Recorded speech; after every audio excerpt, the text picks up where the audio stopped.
Hello friends, welcome back to my YouTube channel IAS commando. और इस video में हम इस बारे में बात करेंगे कि why I was a failure in UPSC in all my 5 attempts और मेरे फेलियर के रीजंस क्या क्या हैं। बिकॉज ऐसी कोई भी चीज़ नहीं है दुनिया में जो बिना रीजंस के हो, और जो लॉजिकल रीजंस है मेरी फेलियर के मैं वो आपके साथ शेयर करना चाहूँगी। इस वीडियो में सिस्टम के बारे में, यूपीएससी का एग्ज़ाम पैटर्न जो भी है इस बारे में कुछ भी नहीं है।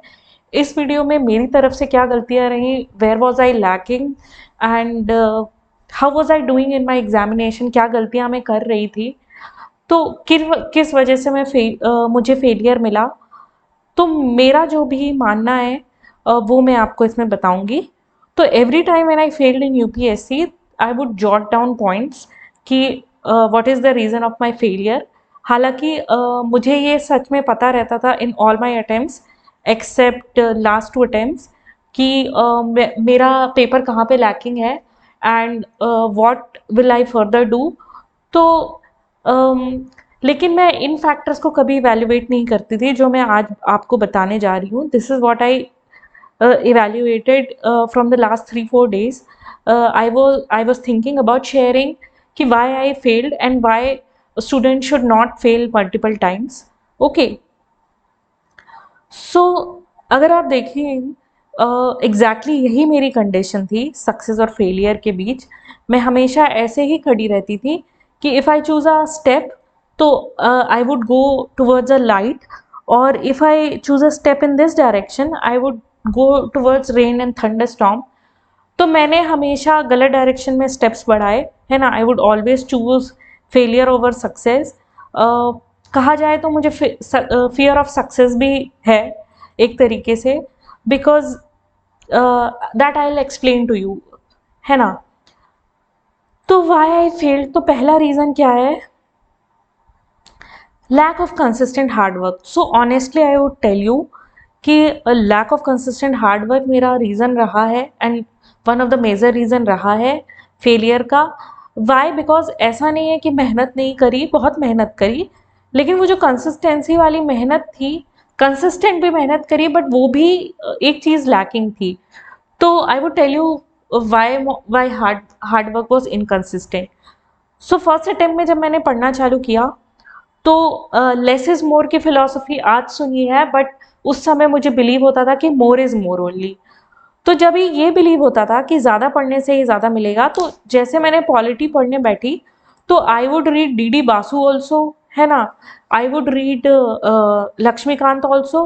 तो किसी को भी मैं मल्टीपल, किसी एक बुक को मल्टीपल रीडिंग देने के बजाय आई वुड रीड मल्टीपल बुक्स, है ना।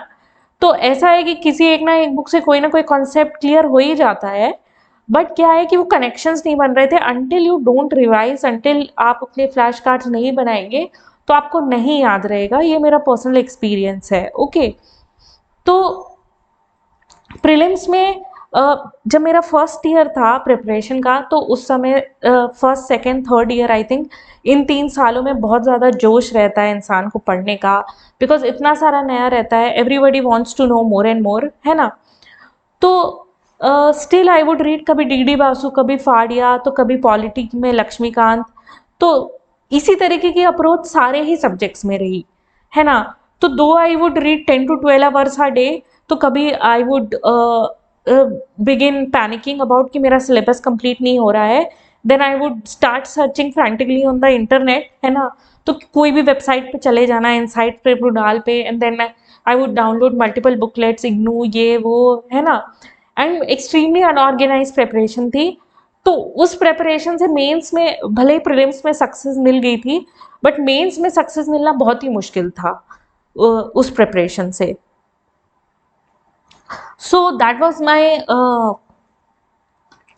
बिगेस्ट रीजन ऑफ फेलियर, कि जो कंसिस्टेंट हार्ड वर्क था, जो सही तरीके का हार्ड वर्क था, दैट वाज लैकिंग।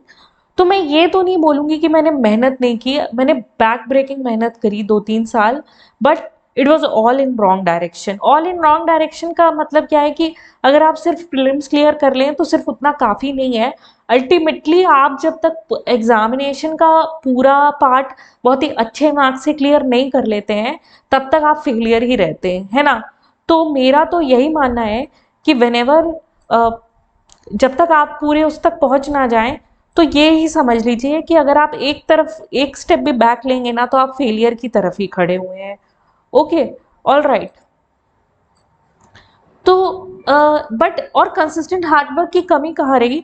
मैंने अपनी लाइफ में सिर्फ एक चीज़ कंसिस्टेंटली करी हुई है कि मैंने न्यूज़पेपर पिछले 7-8 साल से कंसिस्टेंटली रोज सुबह उठ करके पढ़ा है। ओके, एंड इसके अलावा मैंने कंसिस्टेंट हार्डवर्क नहीं हुआ है मेरा उतना। एंड ये जो न्यूज़पेपर की कंसिस्टेंसी थी, ये ज़रूर मुझे है ना बहुत ज़्यादा एंग्जाइटी से बचा लेती थी। वाई? बिकॉज क्योंकि जिन लोगों के करंट अफेयर्स डेली बेसिस पे पढ़ के नहीं कंप्लीट हुए होते हैं, अगर देखिए आप डेली न्यूज़पेपर नहीं पढ़ पा रहे किसी वजह से, तो आप एक हफ्ते के न्यूज़पेपर कलेक्ट कर लीजिए और सैटरडे संडे को पढ़ लीजिए। बट आप पढ़िए न्यूज़पेपर्स को। तो क्या होता था कि जब डेली मैं न्यूज़पेपर पढ़ती थी, तो वो टॉपिक्स मेरे लिए डिफिकल्ट नहीं रह जाते थे, बिकॉज धीरे धीरे करके उनके कनेक्शंस बनने लगते थे ब्रेन में। तो वेन एवर कोई कॉन्सेप्ट बेस्ड क्वेश्चन आता था, तो वो डेफिनेटली बन जाता था। बट यही कंसिस्टेंट हार्डवर्क की एक अप्रोच नहीं रही स्टैटिक पोर्शन को लेकर के, है ना। I would go for multiple books, है ना। एंड कभी ईपीडब्ल्यू पढ़ने लगी, इकोनॉमिकल एंड पॉलिटिकल वीकली, कभी फ्रंटलाइन पढ़ने लगी। तो इन सब की ज़रूरत नहीं है इस एग्ज़ाम में। आपको द हिंदू, ज़्यादा से ज़्यादा इंडियन एक्सप्रेस, है ना, और आपके जो बेसिक बुकलेट्स हैं उसी की ज़रूरत है। इससे ज़्यादा आपको भटकने की ज़रूरत नहीं है। तो basically lack of consistent hard work में मैं ये कहना चाह रही हूँ कि मेरा भटकाव बहुत ज़्यादा था, है ना। And then after my 2018 attempt I was so disheartened, है ना, कि मैं if I was sitting with my books also, तभी भी मेरा मन नहीं लग रहा होता था, है ना। But that thing I overcame in a period of 1 to 2 months। But still उतना भी हेटर्स अगर प्रिपरेशन में आ जाए तो वो बहुत ही घातक होता है। Okay, so let's move on to the next topic. Self doubt मेरे अंदर बहुत ज़्यादा था। तो फॉर एग्जाम्पल मेरा कोई भी फेस अगर एग्ज़ाम का नहीं निकलता था, मेंस या इंटरव्यू, तो मैं बहुत ज़्यादा सेल्फ डाउट में चली जाती थी। And I would declare it to myself कि अब मैं किसी चीज़ के लायक नहीं हूँ। तो ये बिल्कुल भी नहीं करना है। जब मैं फाइनली इस प्रोसेस से बाहर निकली, तब मुझे समझ में आया कि इतने सेल्फ डाउट का मतलब नहीं था। बिकॉज ऐसा अगर आपका एग्ज़ाम नहीं निकला, तो ऐसा कुछ नहीं होने वाला रहता है जिससे आप मर जाओगे, है ना।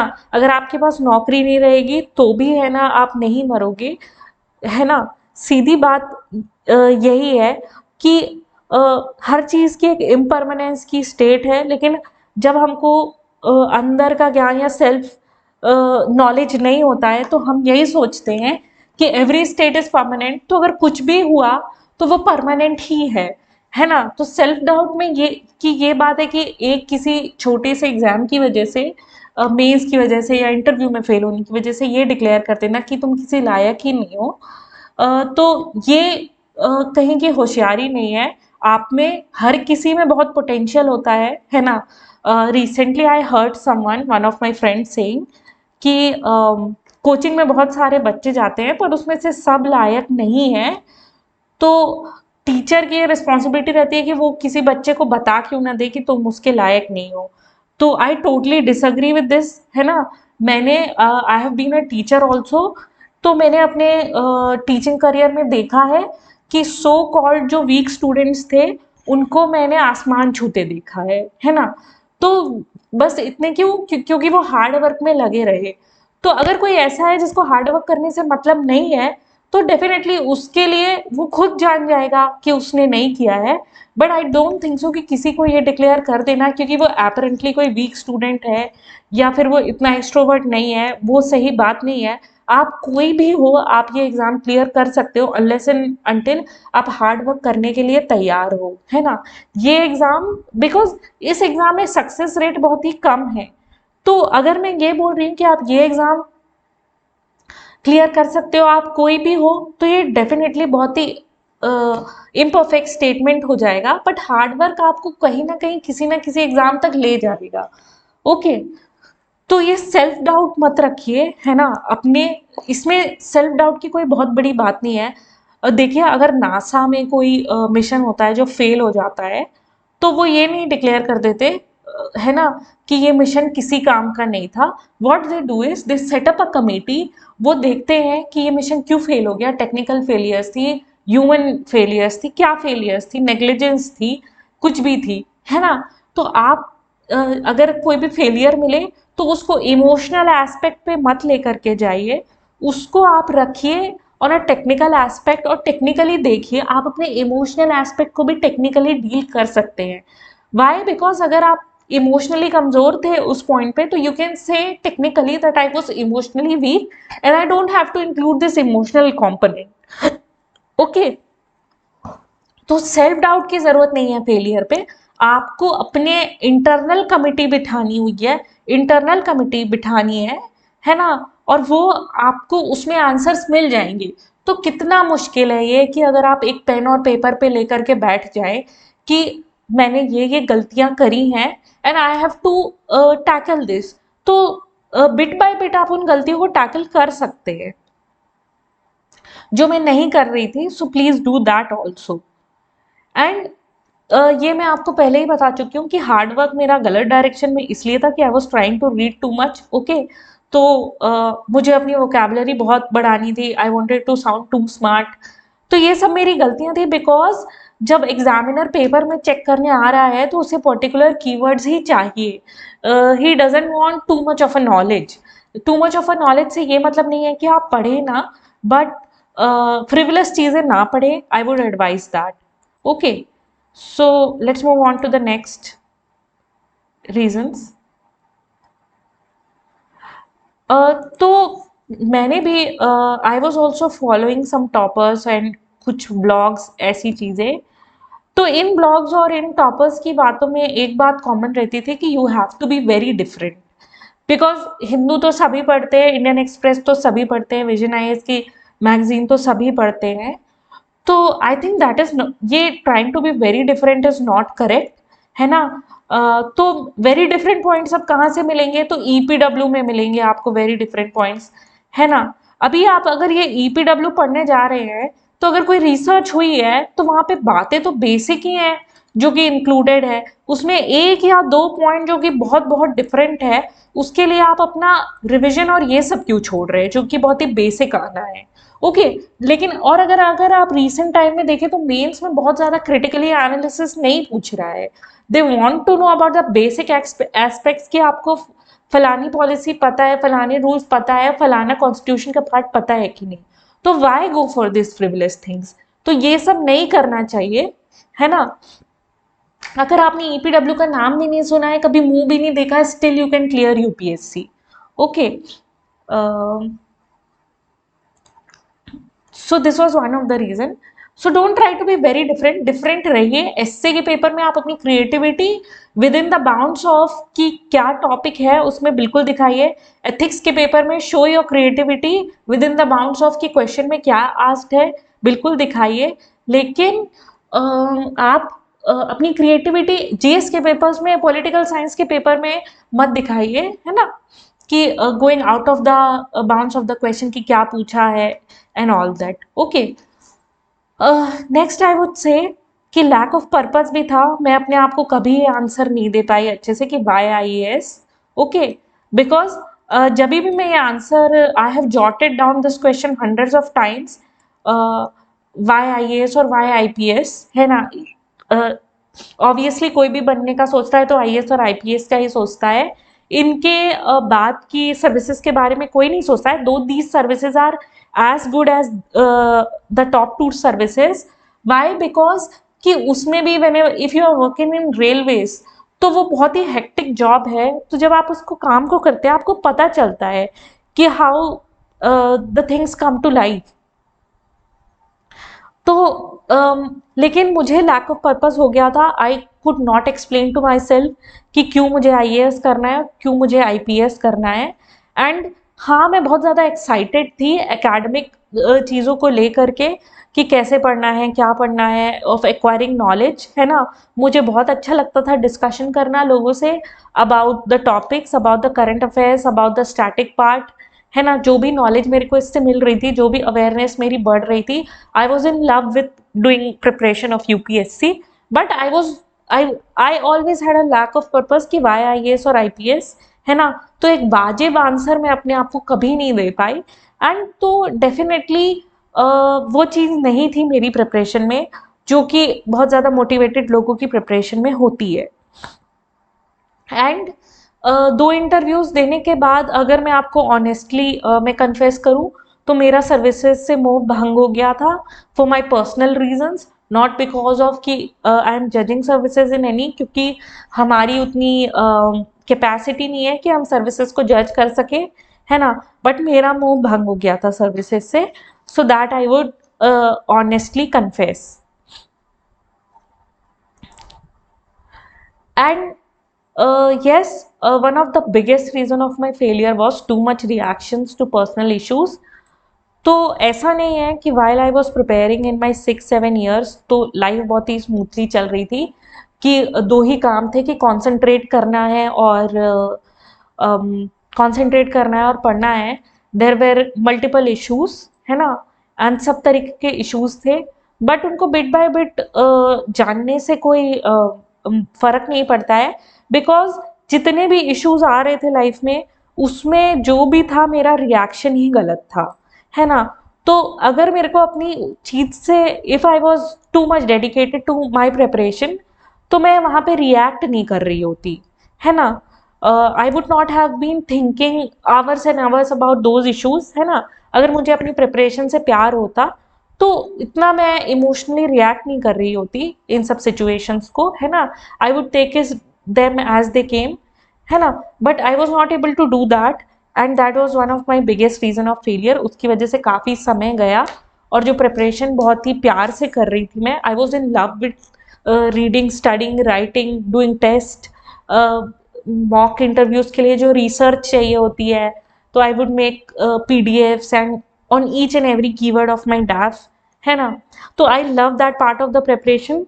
तो if I would go to my local library, तो अगर मैं 6 घंटे जा करके बैठ रही रहती थी, तो I would just stick to my chair and then I would do. But ये बेसिक क्वेश्चंस मैं कभी नहीं आंसर कर पाई, एंड too much reaction to personal issues would waste a lot of my days and lot of my mental energy, and it would fill me with sadness, and उस sadness में आप logical decisions नहीं ले सकते हैं। So this was one of the reasons of my failure.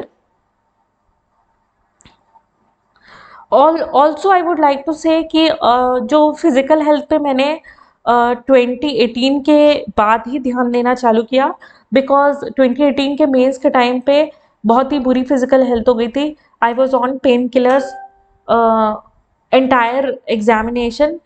तो ये condition भी मैं खुद ही लाई अपने साथ, है ना, by giving too much into fear and into every issue that was happening around me. तो ये कंडीशन मैं खुद ही लाई थी अपने साथ। मैंने एक शेड्यूल नहीं बनाया था फिजिकल हेल्थ के लिए, okay. And I would engage in talking, and जो भी इश्यूज चल रहे थे उनको उस समय नेग्लेक्ट ही करना चाहिए था, है ना। And neglect of mental health also, I would never go out and enjoy. मैंने अपने आप को एक सजा जैसी दे रखी थी ऑफ रीडिंग एंड डूइंग। तो अगर मेरे पर्सनल इश्यूज की वजह से मेरी पढ़ाई इफेक्ट होती थी, तो I would punish my self more. So it was a kind of self torture towards my self, है ना। एंड इट वॉज, वो बिल्कुल भी हेल्दी नहीं है, ये किसी भी तरह की बिल्कुल भी समझदारी नहीं है कि आप अपने आप को टॉर्चर करो, है ना। अगर आपसे काम नहीं हो रहा है, तो take a step back, okay.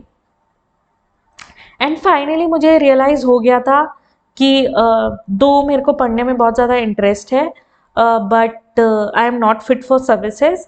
And जो भी मैं अपनी लाइफ में उस समय कर रही थी, माई टीचिंग वर्क और माई जॉब, तो दैट वॉज, वो अच्छा था। I was enjoying that also, I was enjoying my studies also.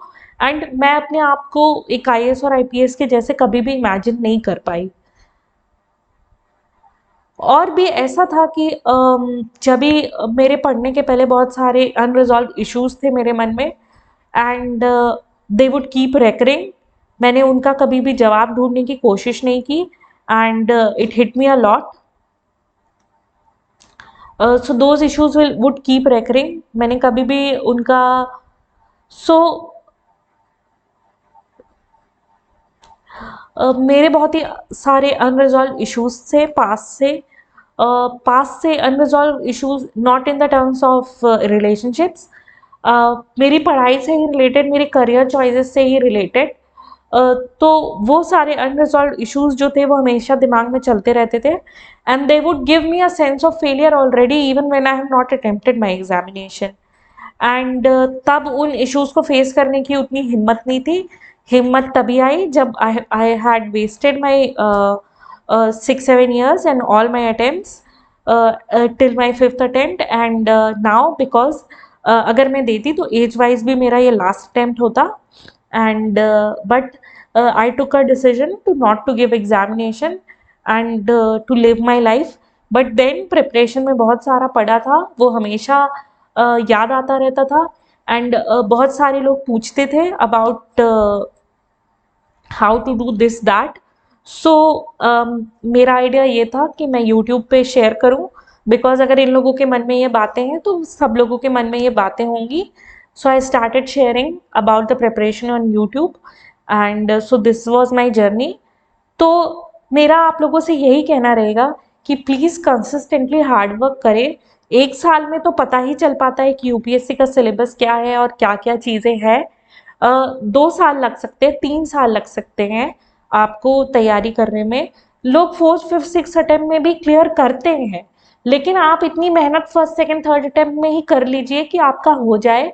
अगर आप सोलली डेडिकेट कर रहे हैं अपने आप को प्रिपरेशन के लिए, तो बिल्कुल भी कहीं पे लूज एंड्स मत रखिए, बहुत ही टाइट रखिए, इमोशनल इश्यूज को साइड रखिए, मेंटल हेल्थ का ध्यान दीजिए, फिजिकल हेल्थ का ध्यान दीजिए। ओके, कंसिस्टेंटली आंसर राइटिंग कीजिए, कंसिस्टेंटली प्रीलिम्स के लिए एमसीक्यू सॉल्व कीजिए, डेली न्यूज़पेपर पढ़िए, करंट अफेयर्स की मैगजीन्स पे डिपेंडेंट मत रहिए कि जब मैगजीन निकलेगी तब हम वो करंट अफेयर्स पढ़ेंगे। आप इश्यूज के साथ साथ साथ चलिए। Okay, so dedicate yourself to the preparation, and this is what I had to share about why I couldn't clear UPSC examination my 5 attempts। and अब इसके बाद मुझे इंटरेस्ट नहीं बचा था, तो I did not give my attempts, and so this was my journey। and if you like this video, please press the like button, share it to your friends, subscribe to my channel, and if you are listening till now, so thank you so much for staying with me for such a long time, and all the best to all the UPSC aspirants।